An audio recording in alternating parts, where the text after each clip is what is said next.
Artificial Intelligence Doctor. User question. What is the most likely cause of intermittent loss of capture in the Abbott Aveir VR pacemaker, and what would be the recommended troubleshooting steps? DeepSeek answer. Most likely cause of intermittent loss of capture in the Abbott Aveir VR pacemaker. Given the symptoms, intermittent failure to capture, leading to poor sleep some nights, and the current settings, 3.0 V at 0.4 milliseconds, impedance 550 ohms. The most likely causes are borderline capture threshold with nocturnal threshold rise.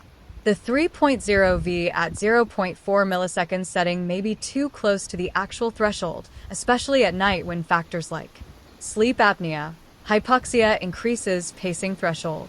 Positional changes, e.g., lying on the left side causing microdislodgement. Metabolic variations, e.g., electrolyte shifts, vagal tone changes. If the threshold rises at night, the pacemaker may fail to capture intermittently, explaining why some nights are worse than others. Possible microdislodgement or fibrosis at lead tissue interface. The impedance of 550 ohms is on the higher side. Typical range for leadless pacemakers is 400–800 omega, but trends matter. If impedance is increasing over time, it could suggest fibrosis or poor contact, leading to intermittent capture failure. Undersensing leading to missed pacing, less likely but possible. The sensing threshold of 4.0 MV is reasonable, but if intrinsic R waves vary at night, e.g., due to PVCs or low-amplitude signals, undersensing could inhibit pacing when needed. Recommended troubleshooting steps. 1. Immediate device interrogation and diagnostics. Review nightly auto-capture threshold trends, if available in diagnostics. Check stored EGM/event markers from nights with poor sleep to confirm loss of capture. Look for impedance trends. Sudden changes suggest microdislodgement. 2. Adjust pacing output for safety margin.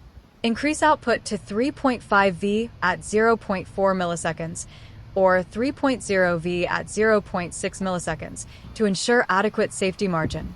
If threshold is borderline, Abbott's auto-capture algorithm, if enabled, may help, but manual adjustment is safer if intermittent failure is confirmed.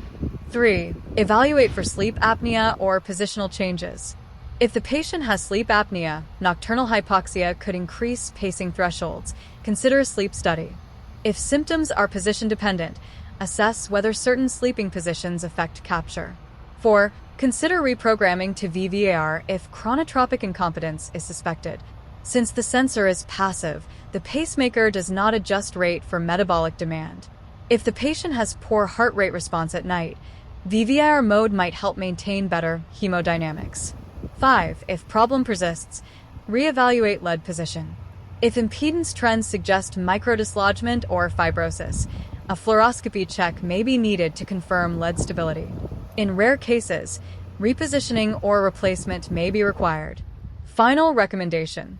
First step, increase pacing output, e.g., 3.5 V at 0.4 milliseconds and monitor symptoms.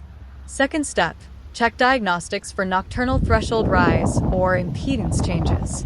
Third step, if no improvement, evaluate for sleep apnea or consider VVIR mode. Would you like any additional details on specific diagnostics or Abbott's auto-capture algorithm?